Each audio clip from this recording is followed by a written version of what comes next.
ಎಲ್ರಿಗೂ technical breakout stocks ಅಂದರೆ ಸಿಕ್ಕಾಪಟ್ಟೆ ಇಷ್ಟ. ಆದರೆ ಎಲ್ಲ ಬ್ರೇಕ್ಔಟ್ ವರ್ಕ್ ಆಗೋದಿಲ್ಲ, ಎಷ್ಟೊಂದು ಫೇಲ್ ಆಗ್ತವೆ. ಆದ್ದರಿಂದ ಪ್ರಾಬಬಿಲಿಟಿ ಇರುವಂಥ ಸ್ಟಾಕ್ಸ್ ತುಂಬ ಇಂಪಾರ್ಟೆಂಟ್, ಎಕ್ಸ್ಪೆಷಲಿ ಇಯರ್ಲಿ ಅಥವಾ ಮಲ್ಟಿ ಇಯರ್ ಬ್ರೇಕ್ಔಟ್ ಆಗಿರೋದು. ಅಂದರೆ ಸ್ಟಾಕ್ ಕನ್ಸಾಲಿಡೇಟ್ ಆದಮೇಲೆ ಬ್ರೇಕ್ಔಟ್ ಆಗೋದು ತುಂಬಾ ಮುಖ್ಯ. ಇವತ್ತಿನ ಈ ವಿಡಿಯೋದಲ್ಲಿ ನಾವು 3 all time high breakout stocks long consolidation ಆದಮೇಲೆ ಬ್ರೇಕ್ಔಟ್ ಆಗಿರೋ ಬಗ್ಗೆ ಮಾತನಾಡ್ತಾ ಹೋಗೋಣ.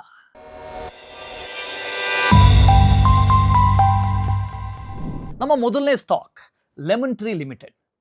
ಲೆಮನ್ ಟ್ರೀ ಹೋಟೆಲ್ಸ್ ಲಿಮಿಟೆಡ್ ಅಂದರೆ ಇಂಡಿಯಾದಲ್ಲಿ number 1 mid priced hotel chain ಮತ್ತು overall 3rd largest hotel chain. ಇವತ್ತಿಗೆ ಈ ಕಂಪನಿಯ ಬಳಿ 18,431 ರೂಮ್ಗಳು ಅಕ್ರಾಸ್ 226 ಹೋಟೆಲ್ಸ್ಗಳಿದ್ದಾವೆ. ವರ್ಟಿಕಲ್ಸ್ ನೋಡೋದಾದ್ರೆ ಓನ್ಡ್ ಪ್ಲಸ್ ಲೀಸ್ಡ್ ಹೋಟೆಲ್ಸ್ ಇಂದ 88% ರೆವಿನ್ಯೂ ಬರುತ್ತೆ. ಇನ್ನು ಮ್ಯಾನೇಜ್ಮೆಂಟ್ ಮತ್ತು ಫ್ರಾಂಚೈಸಿ ಫೀಸ್ನಿಂದ 12% ಬರುತ್ತೆ. ಇನ್ನು ಪ್ರೀಮಿಯಂ ಬ್ರ್ಯಾಂಡ್ ಲೈಕ್ ಆರಿಕಾನಲ್ಲಿ 58% revenue per average room growth ಇದೆ.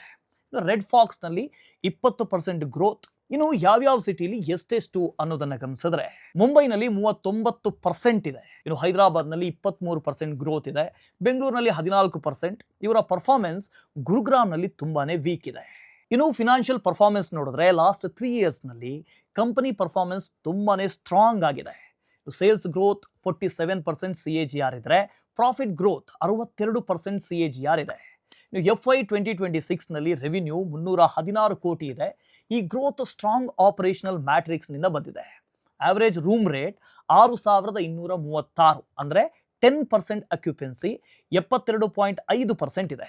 ಇನ್ನು ರೆವಿನ್ಯೂ ಪರ್ ಅವೈಲೇಬಲ್ ರೂಮ್ 4,523 ಇದೆ.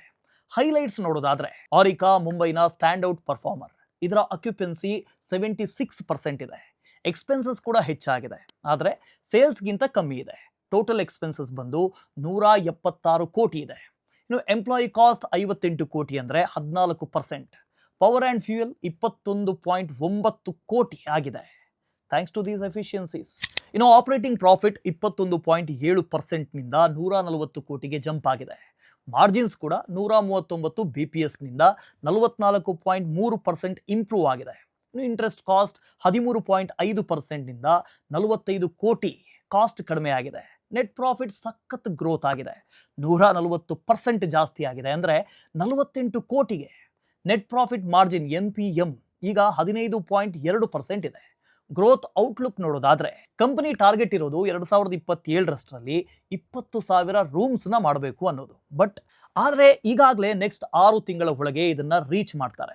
ಲಾಂಗ್ ಟರ್ಮ್ ವಿಷನ್ ಇರೋದು ಆಲ್ಮೋಸ್ಟ್ 30,000ದಿಂದ 40,000 ರೂಮ್ಸ್ ಮಾಡೋದು. ಮ್ಯಾನೇಜ್ಮೆಂಟ್ ಮತ್ತು ಫ್ರಾಂಚೈಸಿ ಕಾಂಟ್ರಾಕ್ಟ್ಸ್ನ ಮೇಲೆ ಫೋಕಸ್ ಜಾಸ್ತಿ ಆಗಿದೆ. ಇವರು ಮುಖ್ಯವಾಗಿ ಟೈರ್ 2, 3, 4 ಸಿಟೀಸ್ನ ಮೇಲೆ ಟಾರ್ಗೆಟ್ ಇಟ್ಟಿದ್ದಾರೆ.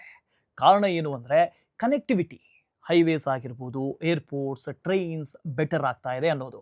ಅಷ್ಟೇ ಅಲ್ಲ, ಸಾಫ್ಟ್ ಬ್ರ್ಯಾಂಡ್ ಅನ್ನೋ ಕೀಸ್ ಬ್ರ್ಯಾಂಡ್ ಅನ್ನ ಡೆವಲಪ್ ಮಾಡ್ತಾ ಇದ್ದಾರೆ. ಇದರಿಂದ ಸ್ಮಾಲರ್ ಹೋಟೆಲ್ಸ್ನ ಆನ್ಬೋರ್ಡ್ ಮಾಡಬಹುದು ಅಂತ ಮ್ಯಾನೇಜ್ಮೆಂಟ್ ಎಕ್ಸ್ಪೆಕ್ಟ್ ಮಾಡ್ತಾ ಇದೆ. ಇನ್ನು ಮ್ಯಾನೇಜ್ಮೆಂಟ್ ಫೀಸ್ 300ರಿಂದ 400 ಕೋಟಿಗೆ ಜಾಸ್ತಿ ಆಗಬಹುದು ನೆಕ್ಸ್ಟ್ 3 ವರ್ಷದಲ್ಲಿ. ಈಗ 37 ಕೋಟಿ ಇದೆ. ಇನ್ನು ರಿನೋವೇಷನ್ ಕೂಡ ಒಂದು ಮೇಜರ್ ಗ್ರೋತ್ ಲೆವೆಲ್ ಅಂದರೆ ತಪ್ಪಾಗೋದಿಲ್ಲ. ಈ ವರ್ಷ 130 ಕೋಟಿ ಸ್ಪೆಂಡ್ ಮಾಡಿದೆ. ಇದರಲ್ಲೇ 65% ಆಪೆಕ್ಸ್ ಆಗಿರುತ್ತೆ. ಇನ್ನು ಆಲ್ರೆಡಿ ರಿನೋವೇಷನ್ನ ರಿಸಲ್ಟ್ ಕೂಡ ಬಂದಿದೆ. ARR 1,300ರಿಂದ 1,400 ಕೋಟಿಗೆ ಅಪ್ ಆಗಿದೆ. ದೆಹಲಿಯಲ್ಲಿ 15%, ಹೈದರಾಬಾದ್ನಲ್ಲಿ 19% ಪೋಸ್ಟ್ ರಿನೋವೇಷನ್ ಆದಮೇಲೆ ಅಪ್ ಆಗಿರೋದು. ಇನ್ನು ರಿಪೇರ್ ಕಾಸ್ಟ್ ಕಡಿಮೆ ಆಗುತ್ತೆ, 6%ಇಂದ 2%ಗೆ ರೆವಿನ್ಯೂ ಜಾಸ್ತಿ ಆಗುತ್ತೆ. ಇನ್ನು EBITDA ಮಾರ್ಜಿನ್ಸ್ ಕೂಡ ಇಂಪ್ರೂವ್ ಆಗುತ್ತೆ. ಇನ್ನು peer comparison, Lemon Tree occupancy top ಪೇರ್ಸ್ನ ಜೊತೆಗೆ ಸೇಮ್ ಲೆವೆಲ್ ಇದೆ. But revenue per available rooms 4,523 ದಿನಗಳಿದ್ದಾವೆ. ಇದು ಪ್ರೀಮಿಯಂ ಚೈನ್ಸ್ನ ಹೋಲಿಸಿದ್ರೆ ಹಿಂದೆ ಇದೆ ಅನ್ಬಹುದು. ಇನ್ನು ಲೆಮನ್ ಟ್ರೀ ಸ್ಕೇಲ್ನಲ್ಲಿ ಇನ್ನೂ ಕೂಡ ಚಿಕ್ಕದು, ಆದರೆ ಗ್ರೋತ್ ಸ್ಟ್ರಾಂಗ್ ಇದೆ. ಪ್ರಾಫಿಟ್ 93% ಇದ್ರೆ, ಸೇಲ್ಸ್ 18% ಅಪ್ ಇದೆ. ಇನ್ನು ರಿಸ್ಕ್ ನೋಡೋದಾದ್ರೆ ಸಾಲ 1.85 ಪಟ್ಟು ಜಾಸ್ತಿ ಇದೆ. ಇಂಟ್ರೆಸ್ಟ್ ಕವರ್ 1 ವಾರಕ್ಕೆ 2.7 ಪಟ್ಟು ಕವರ್ ಆಗ್ತಾ ಇದೆ. ಸೊ ರಿಸ್ಕ್ ತುಂಬಾ ಕಷ್ಟ ಇದೆ. ಇನ್ನು ಪ್ರೈಸ್ ಆಕ್ಷನ್, ಕೋವಿಡ್ ಲೋಸ್ನಿಂದ ಈ ಸ್ಟಾಕ್ ಹ್ಯೂಜ್ ಅಪ್ ಟ್ರೆಂಡ್ನಲ್ಲಿದೆ. 15ರಿಂದ 150 ರೂಪಾಯಿಯ ತನಕ ಬಂದಿದೆ. ಏಪ್ರಿಲ್ 2024ರಿಂದ ಲಾಸ್ಟ್ ಮಂತ್ ತನಕ ಸ್ಟಾಕ್ ಕನ್ಸಾಲಿಡೇಷನ್ನಲ್ಲಿತ್ತು. ಇದನ್ನ ಬ್ರೇಕ್ಔಟ್ ಮಾಡಿ ಸ್ಟಾಕ್ ನೌ ಹ್ಯಾಸ್ ಗಿವನ್ ಹೊಸ ಆಲ್ ಟೈಮ್ ಬ್ರೇಕ್ಔಟ್. ಬಟ್ ಏನಾದರೂ ಪ್ರೈಸ್ 148 ರೂಪಾಯಿಯ ಕೆಳಗೆ ಹೋಗುತ್ತೆ ಅಂದರೆ ಈ ಬ್ರೇಕ್ಔಟ್ ಮತ್ತು ಅಪ್ ಟ್ರೆಂಡ್ ಇನ್ವ್ಯಾಲಿಡ್ ಆಗುತ್ತೆ. ಇನ್ನು ರಿಸ್ಕ್, ನಾನ್ ರೂಮ್ ರೆವಿನ್ಯೂಸ್ ಇನ್ನೂ ಪ್ರೀ ಕೋವಿಡ್ ಲೆವೆಲ್ಸ್ಗೆ ಕಮ್ ಬ್ಯಾಕ್ ಮಾಡಿಲ್ಲ. F&B ಸೆಗ್ಮೆಂಟ್ ಮೇಲೆ ಫುಡ್ ಡೆಲಿವರಿ ಇಂಪ್ಯಾಕ್ಟ್ ಆಗಿದೆ. ಆರಿಕಾ ಬ್ರ್ಯಾಂಡ್ಗೆ ಪ್ರೀಮಿಯಂ ಮ್ಯಾನೇಜ್ಮೆಂಟ್ ಕಾಂಟ್ರಾಕ್ಟ್ ಸಿಗೋಕೆ ಕಷ್ಟ ಆಗ್ತಾ ಇದೆ. ಯಾಕೆ ಅಂದರೆ ಗ್ಲೋಬಲ್ ಹಾಗೂ ಡೊಮೆಸ್ಟಿಕ್ ಜಾಯಿಂಟ್ಸ್ ಡಾಮಿನೇಷನ್ನಿಂದ. ರೀಜನಲ್ ಪರ್ಫಾರ್ಮೆನ್ಸ್ ಕೂಡ ಒಂದೇ ಸಾರಿ ಸರಿ ಹೋಗೋದಿಲ್ಲ. ರೆಸ್ಟ್ ಆಫ್ ಇಂಡಿಯಾ ಸೆಗ್ಮೆಂಟ್ನ ಆವರೇಜ್ ಡೈಲಿ ರೇಟ್ ಬ್ಲೆಂಡೆಡ್ ರೇಟ್ಗಿಂತ ಕಡಿಮೆ ಇದೆ. ಅದರ ಗ್ರೋತ್ ತುಂಬ ಮೈಕ್ರೋ ಮಾರ್ಕೆಟ್ ಡಿಮಾಂಡ್ ಸಪ್ಲೈ ಮೇಲೆ ಡಿಪೆಂಡ್ ಆಗಿರುತ್ತೆ. ಇನ್ನು ನಮ್ಮ ಸೆಕೆಂಡ್ ಕಂಪನಿ ಬಂದು Sharada energy and minerals limited. ಈ ಕಂಪನಿಯ ಬಗ್ಗೆ ಹೇಳೋದಾದರೆ ಈ ಕಂಪನಿ ಒಂದು ಲೀಡಿಂಗ್ ಸ್ಟೀಲ್ ಪ್ರೊಡ್ಯೂಸರ್ ಕಂಪನಿ ಮತ್ತು ಫೆರೋ ಅಲಾಯ್ಸ್ ಎಕ್ಸ್ಪೋರ್ಟರ್ ಕೂಡ ಹೌದು. ವರ್ಟಿಕಲ್ಸ್ ನೋಡೋಣ.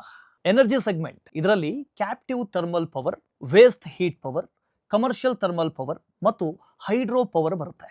FY26ನಲ್ಲಿ ಇದು biggest revenue contributor, 52% of consolidated top line. ಇನ್ನು EBITDA ಕಾಂಟ್ರಿಬ್ಯೂಷನ್ ಕೂಡ 74% ಇದೆ, ಅಂದರೆ ಜಾಸ್ತಿನೇ ಇದೆ. ಪರ್ಫಾರ್ಮೆನ್ಸ್ ಸ್ಟ್ಯಾಂಡ್ ಔಟ್ ಆಗಿದೆ. ಇದಕ್ಕೆ ಕಾರಣ ಏನು ಅಂದರೆ ಜೂನ್ 2024ರಲ್ಲಿ ಶಾರದಾ ಎನರ್ಜೀಸ್ ಥರ್ಮಲ್ ಪ್ಲಾಂಟ್ 118ನೇ ರ್ಯಾಂಕ್ ಇದ್ದಿದ್ರಿಂದ. ನೀವು FY26ನಲ್ಲಿ ಡೈರೆಕ್ಟ್ ಆಗಿ 15ನೇ ರ್ಯಾಂಕ್ಗೆ ಜಂಪ್ ಆಗಿದೆ. Steel and ferro alloys segment, ಇದರಲ್ಲಿ ಐರನ್ ಪೆಲೆಟ್ಸ್, ಸ್ಪಾಂಜ್ ಐರನ್ ಮತ್ತು ಫೆರೋ ಅಲಾಯ್ಸ್ ಬರುತ್ತೆ. ಇದು ಲೆಗಸಿ ಬಿಸ್ನೆಸ್ನ ಹಾಗೆ ಫುಲ್ಲಿ ಇಂಟಿಗ್ರೇಟೆಡ್ ಆಗಿದೆ. ಆದರೆ ಕಂಪನೀಸ್ ಫೋಕಸ್ ಇವತ್ತು ಎನರ್ಜಿ ಮತ್ತು ಮಿನರಲ್ಸ್ ಮೇಲೆ ಶಿಫ್ಟ್ ಆಗಿದೆ. ಸ್ಟೀಲ್ನಿಂದ 27% ರೆವಿನ್ಯೂ ಸಿಗುತ್ತೆ, ಫೆರೋಲಾಯ್ಸ್ನಿಂದ 21% ರೆವಿನ್ಯೂ ಸಿಗುತ್ತೆ. ಇನ್ನು ಥರ್ಮಲ್ ಪವರ್ ಗ್ರೋತ್ 15% ಹೆಚ್ಚಾಗಿದೆ. ಹೈಡ್ರೋ ಪವರ್ನ ಗ್ರೋತ್ 37% ಹೆಚ್ಚಾಗಿದೆ. ಇನ್ನು ಮುಖ್ಯವಾಗಿ ಫಿನಾನ್ಷಿಯಲ್ ಪರ್ಫಾರ್ಮೆನ್ಸ್, ಲಾಸ್ಟ್ 5 ವರ್ಷದಲ್ಲಿ ಸೇಲ್ಸ್ ಗ್ರೋತ್ 18% CAGR ಇದೆ. ಪ್ರಾಫಿಟ್ ಗ್ರೋತ್ 40% CAGR ಇದೆ. FY26ನಲ್ಲಿ ರೆವಿನ್ಯೂ 1633 ಕೋಟಿ ಜಾಸ್ತಿ ಆಗಿದೆ, ಅಂದರೆ 76.4% ಗ್ರೋತ್ ಆಗಿದೆ. ಅಂದರೆ ತುಂಬಾ ಒಳ್ಳೆ ಟಾಪ್ ಲೈನ್ ಪರ್ಫಾರ್ಮೆನ್ಸ್ ಇದೆ. ಈ ಗ್ರೋತ್ ಬಂದಿರೋದು ಆಗಸ್ಟ್ 2024ರಿಂದ. ಕಂಪನಿ ಇಂಟಿಗ್ರೇಟೆಡ್ ಮಾಡಿದ್ದಾರೆ. ಆ ಪ್ಲಾಂಟ್ ಲೋಡ್ ಫ್ಯಾಕ್ಟರ್ 90% ಇದೆ. ರಿಯಲೈಸೇಷನ್ 6.16 ರೂಪೀಸ್ ಪರ್ ಯೂನಿಟ್ ಆಗಿದೆ. ಎಕ್ಸ್ಟ್ರಾ ಬೂಸ್ಟ್ ಸಿಕ್ಕಿದೆ ಇದರಿಂದಾಗಿ. ಏನಂದರೆ ಎನರ್ಜಿ ಪ್ರೈಸಸ್ ಕೂಡ ಹೈ ಆಗಿದೆ. ಕಾಸ್ಟ್ ಸೈಡ್ ನೋಡೋದಾದ್ರೆ ಕಂಪನಿಯ ಟೋಟಲ್ ಎಕ್ಸ್ಪೆನ್ಸ್ 1016 ಕೋಟಿ ಇದೆ. ಆದರೂ ರೆವಿನ್ಯೂ ಗ್ರೋತ್ಗಿಂತ ಕಮ್ಮಿನೇ ಇದೆ. ಮುಖ್ಯವಾಗಿ ಕಂಪನಿಯ ಸ್ಟ್ರಕ್ಚರ್ ಆಲ್ರೆಡಿ ಇಂಟಿಗ್ರೇಟೆಡ್ ಆಗಿದೆ. ಆಪರೇಷನಲ್ ಎಫಿಷಿಯನ್ಸಿಯಿಂದ ಲಾಭ ಇದೆ. 617 ಕೋಟಿ ಲಾಭ ಬಂದಿದೆ. ಇನ್ನು ಪ್ರಾಫಿಟ್ ಮಾರ್ಜಿನ್ 37.8% ಇದೆ. SKS ಪವರ್ನ 600 ಮೆಗಾವ್ಯಾಟ್ನ ಪ್ಲಾಂಟ್, ಇದು ಪ್ರಾಫಿಟ್ ಸೆಂಟರ್ ಇದೆ. ಇದರಿಂದಾಗಿನೇ ಕಂಪನಿಗೆ ಆಲ್ಮೋಸ್ಟ್ 40% ರೆವಿನ್ಯೂ ಇದೆ. ಇನ್ನು ಮ್ಯಾನೇಜ್ಮೆಂಟ್ ಆಲ್ರೆಡಿ ಹಿಂಟ್ ಕೊಟ್ಟಿದೆ, ಏನು ಅಂದರೆ ಈ ಕೆಪಾಸಿಟಿನ 1200 ಮೆಗಾವ್ಯಾಟ್ಗೆ ಡಬಲ್ ಮಾಡೋ ಪ್ಲಾನ್ ಇದೆ ಅಂತ. ಆದರೆ ಇದಕ್ಕೆ ಬೇಕಾಗಿರುವಂಥ ಕ್ಯಾಪಿಟಲ್ ಅಂದರೆ 8000 ಕೋಟಿ. ಇದು FY25 ರೆವಿನ್ಯೂಗೆ ಕಂಪೇರ್ ಮಾಡಿದ್ರೆ 172% ಇದೆ. ಸೊ ಇದು long term transformational plan. Approvals ಬಂದ ಮೇಲೆ ಮಾತ್ರ ಇದು ಪಾಸಿಬಲ್ ಆಗೋದು. ಇನ್ನು ಹೈಡ್ರೋ ಪವರ್ನಲ್ಲಿ ಕೂಡ ಮೊಮೆಂಟಮ್ ಸ್ಟ್ರಾಂಗ್ ಆಗಿದೆ. 113 megawatt Sikkim projects PPA terminal ಆಯಿತು. ಈಗ ಓಪನ್ ಮಾರ್ಕೆಟ್ನಲ್ಲಿ ಸೆಲ್ ಮಾಡ್ತಾ ಇದ್ದಾರೆ. ರಿಯಲೈಸೇಷನ್ ಎಕ್ಸ್ಪೆಕ್ಟ್ ಮಾಡೋದು 5 ರೂಪಾಯಿ ಪರ್ ಯೂನಿಟ್. ಇನ್ನು ಕಂಪನಿಯ ನ್ಯೂ ಪ್ರಾಜೆಕ್ಟ್ನ ಬಗ್ಗೆ ಹೇಳೋದಾದ್ರೆ ಜುಲೈ 2025ರಲ್ಲಿ ರೆಹಾರ್ 25 ಮೆಗಾವ್ಯಾಟ್ ಆಪರೇಷನಲ್ ಆಗಿದೆ. ಇನ್ನು ಕೊಟೈವೀರ್ 25 ಮೆಗಾವ್ಯಾಟ್ ನೆಕ್ಸ್ಟ್ ಕ್ವಾರ್ಟರ್ನಲ್ಲಿ ಆಪರೇಷನಲ್ ಆಗುತ್ತೆ. ಇನ್ನು 2 ಹೈಡ್ರೋ ಪ್ರಾಜೆಕ್ಟ್ಸ್ ಪೈಪ್ಲೈನ್ನಲ್ಲಿದೆ. ಜೊತೆಗೆ 50 ಮೆಗಾವ್ಯಾಟ್ ಕೆಪಾಸಿಟಿ ಸೋಲಾರ್ ಪ್ರಾಜೆಕ್ಟ್ ಕೂಡ ಈ ವರ್ಷ ಕಮಿಷನ್ ಸಿಗುತ್ತೆ. ಇದರಿಂದ ಕಾಸ್ಟ್ ಸೇವಿಂಗ್ಸ್ ಆಗುತ್ತೆ. ಸಾಲ ಹಾಗೆ ಫಿನಾನ್ಷಿಯಲ್ಸ್. ಸಾಲ ಮಾರ್ಚ್ ಅಷ್ಟರಲ್ಲಿ ಜಾಸ್ತಿ ಆಗಿದೆ, 2823 ಕೋಟಿ ಆಗಿದೆ. ಯಾಕೆಂದರೆ 1950 ಕೋಟಿ SKS ಪವರ್ ಅಕ್ವಿಸಿಷನ್ ಇದೆ. ಅದರಲ್ಲಿ 1375ರಿಂದ 1380 ಕೋಟಿ ಸಾಲದಿಂದ ಬಂದಿದ್ದು. ವರ್ಕಿಂಗ್ ಕ್ಯಾಪಿಟಲ್ ಕೂಡ ಸ್ಟ್ರೆಚ್ ಆಗಿದೆ.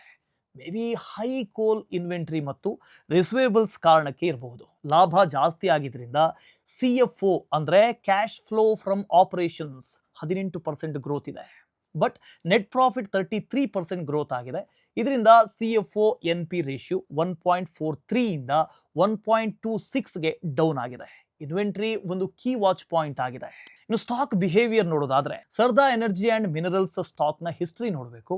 ಸ್ಟಾಕ್ ಕನ್ಸಾಲಿಡೇಷನ್ ನಿಂದ ಬ್ರೇಕ್ಔಟ್ ಆದ್ಮೇಲೆ ಈ ಸ್ಟಾಕ್ ಆಲ್ವೇಸ್ ಬಿಗ್ ಮೂವ್ ಕೊಡ್ತಾ ಇದೆ. ಕಳೆದ ಒಂದು ವರ್ಷದಲ್ಲಿ ಅಕ್ಟೋಬರ್ 2024ರಿಂದ ಜೂನ್ 2025ರವರೆಗೆ ಸ್ಟಾಕ್ ಕನ್ಸಾಲಿಡೇಟೆಡ್ ಆಗಿದೆ. ರೀಸೆಂಟ್ ಅರ್ನಿಂಗ್ಸ್ ನಂತರ ಸ್ಟಾಕ್ ಬ್ರೇಕ್ಔಟ್ ಕೊಟ್ಟಿದೆ. ಈ ವಿಚಾರ ಗಮನಿಸಿ. ಸ್ಟಾಕ್ 500 ರೂಪಾಯಿ ಕೆಳಗೆ ಹೋದ್ರೆ ಟ್ರೆಂಡ್ ಇನ್ವ್ಯಾಲಿಡ್ ಆಗುತ್ತೆ. ಇನ್ನು ರಿಸ್ಕ್ ನೋಡೋಣ. ಇದು ಮೇಜರ್ಲಿ ಸ್ಟೀಲ್ ಮತ್ತು ಫೆರೋ ಅಲಾಯ್ಸ್ ಸೈಕ್ಲಿಕಲ್ ಇಂಡಸ್ಟ್ರಿ ಆಗಿದೆ. ಹೀಗಾಗಿ ಡಿಮಾಂಡ್ ಮತ್ತು ಪ್ರೈಸಿಂಗ್ ಇದೆಯಲ್ಲ, ಇದು ಎಕಾನಮಿ ಮೇಲೆ ಡಿಪೆಂಡ್ ಆಗಿರುತ್ತೆ ನೇರವಾಗಿ. 2022ರಿಂದ 2024ರವರೆಗಿನ ಮಾರ್ಜಿನ್ಸ್ ಫಾಲ್ ಆಗಿತ್ತು. ರೆಗ್ಯುಲೇಟರಿ ಅಪ್ರೂವಲ್ಸ್ ಮತ್ತು mining and power policies change ಆದರೆ ಏನಾಗುತ್ತೆ ಅಂತ ಗೊತ್ತಾ? SKS ಎಕ್ಸ್ಪ್ಯಾನ್ಷನ್ ಪ್ಲಾನ್ ಡಿಲೇ ಆಗಬಹುದು ಅಥವಾ ಫ್ಯೂಚರ್ ಕ್ಲೈಮೇಟ್ ಪಾಲಿಸೀಸ್ನಿಂದ ಕಾಸ್ಟ್ ಜಾಸ್ತಿನೂ ಆಗಬಹುದು. ಇನ್ನು ಎಕ್ಸ್ಟ್ರಾ ಕಾಂಪ್ಲೈನ್ಸ್ ಕಾಸ್ಟ್ ಬರಬಹುದು. SKS ಪವರ್ ಇಂಟಿಗ್ರೇಷನ್ ಮತ್ತು ನ್ಯೂ ಪ್ರಾಜೆಕ್ಟ್ಸ್ ಟೈಮ್ಲಿ ಎಕ್ಸಿಕ್ಯೂಟ್ ಮಾಡಲಿಲ್ಲ ಅಂದರೆ ಡೆಡ್ ಸರ್ವಿಸಿಂಗ್ ಮತ್ತು ಸೈನರ್ಜಿಗಳು ಡಿಲೇ ಆಗಬಹುದು. ಗ್ಲೋಬಲ್ ಆ್ಯಂಡ್ ಡೊಮೆಸ್ಟಿಕ್ ವಿಚಾರದಲ್ಲಿ ಸ್ಟೀಲ್ ಫೆರೋ ಅಲಾಯ್ಸ್ ಪವರ್ ಕಾಂಪಿಟೇಷನ್ ನೋಡಿದ್ರೆ ₹6 ಪರ್ ಯೂನಿಟ್ ರಿಯಲೈಸೇಷನ್ ಸಸ್ಟೈನ್ ಆಗದೇ ಇರಬಹುದು. ಈಗ ನೆಕ್ಸ್ಟ್ ಆದಿತ್ಯ ಬಿರ್ಲಾ ಕ್ಯಾಪಿಟಲ್ ಬಗ್ಗೆ ಮಾತಾಡೋಣ. ಆದಿತ್ಯ ಬಿರ್ಲಾ ಕ್ಯಾಪಿಟಲ್ ಲಿಮಿಟೆಡ್ ಅಂದ್ರೆ ಆದಿತ್ಯ ಬಿರ್ಲಾ ಗ್ರೂಪ್ ನ ಫಿನಾನ್ಷಿಯಲ್ ಸರ್ವಿಸಸ್ ಆರ್ಮ್ ತರ.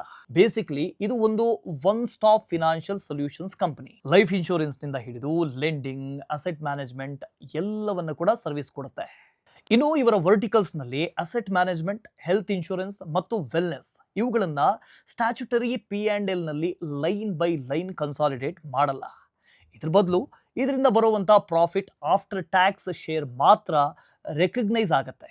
ಸೊ ಇಲ್ಲಿ ನಾವು ಮ್ಯಾನೇಜ್ಮೆಂಟ್ ವ್ಯೂ ಫಾಲೋ ಮಾಡೋಣ. ಮೊದಲು NBFC business under Aditya Birla Finance Limited. ಇದು SME secured, unsecured loans, personal and consumer finance ಹಾಗೆ ಕಾರ್ಪೊರೇಟ್ ಲೆಂಡಿಂಗ್ ಕವರ್ ಮಾಡುತ್ತೆ. 2026ರಲ್ಲಿ ಇದು ಕನ್ಸಾಲಿಡೇಟೆಡ್ PBTಯಲ್ಲಿ 66% ಕಾಂಟ್ರಿಬ್ಯೂಟ್ ಮಾಡ್ತಾ ಇದೆ. Second, asset management. ಇವರು equity, debt, passive funds, PMS, AIF manage ಮಾಡ್ತಾರೆ. ಇದರ ಕಾಂಟ್ರಿಬ್ಯೂಷನ್ 26% ಇದೆ. Next, housing finance. ಇಲ್ಲಿ retail home loans 55%, loan against property 30% ಮತ್ತು ಕನ್ಸ್ಟ್ರಕ್ಷನ್ ಫಿನಾನ್ಸ್ 15% ಇದೆ. ಇದು Q1 PBTಯಲ್ಲಿ 11% ಕೊಟ್ಟಿದೆ. ಸೆಗ್ಮೆಂಟ್ ನಲ್ಲಿ ಲೈಫ್ ಇನ್ಶೂರೆನ್ಸ್ 3% PBT ಶೇರ್ ಇದ್ರೆ ಹೆಲ್ತ್ ಇನ್ಶೂರೆನ್ಸ್ 3% ಡ್ರ್ಯಾಗ್ ಇದೆ.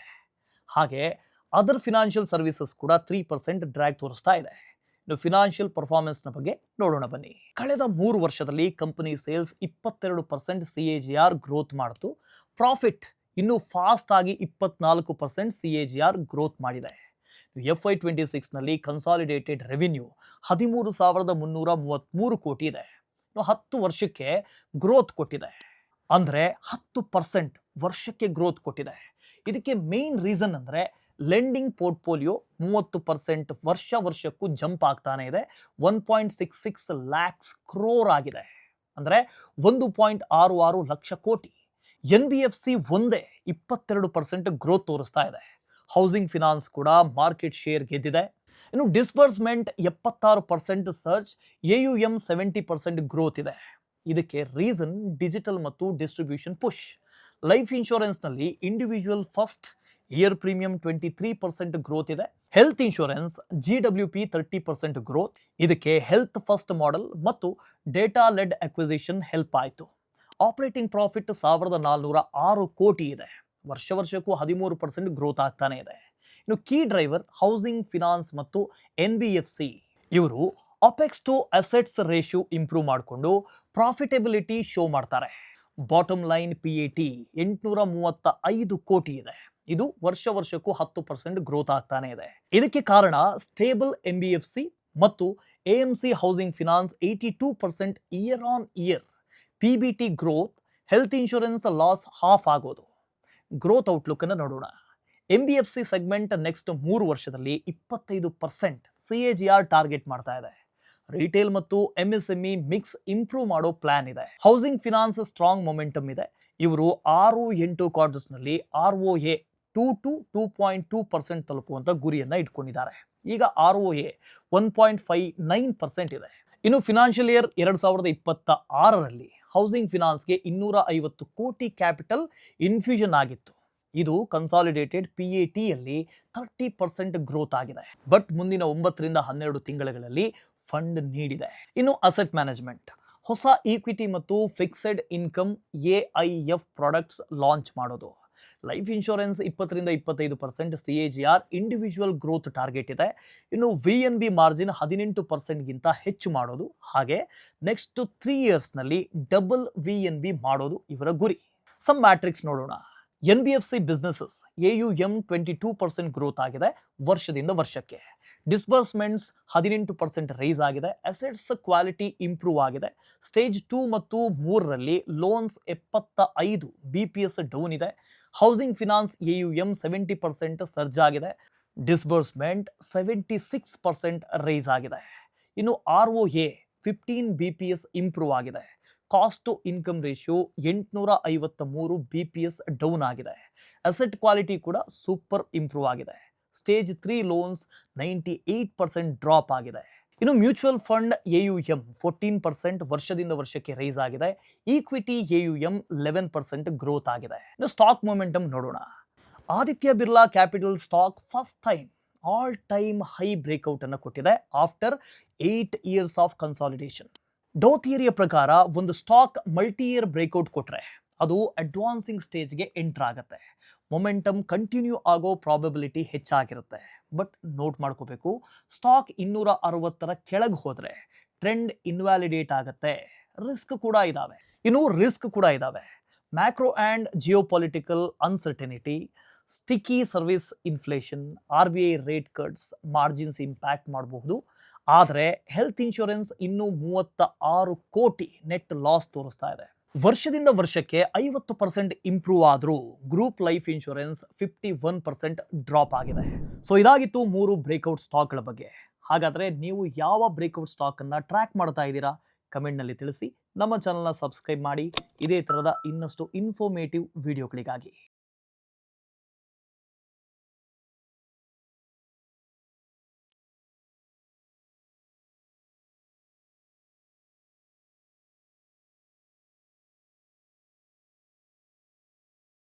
Investment in securities market are subject to market risks. Read all the related documents carefully before investing. Please read the risk disclosure documents carefully before investing in equity shares, derivatives, mutual fund, and or other instruments traded on the stock exchanges.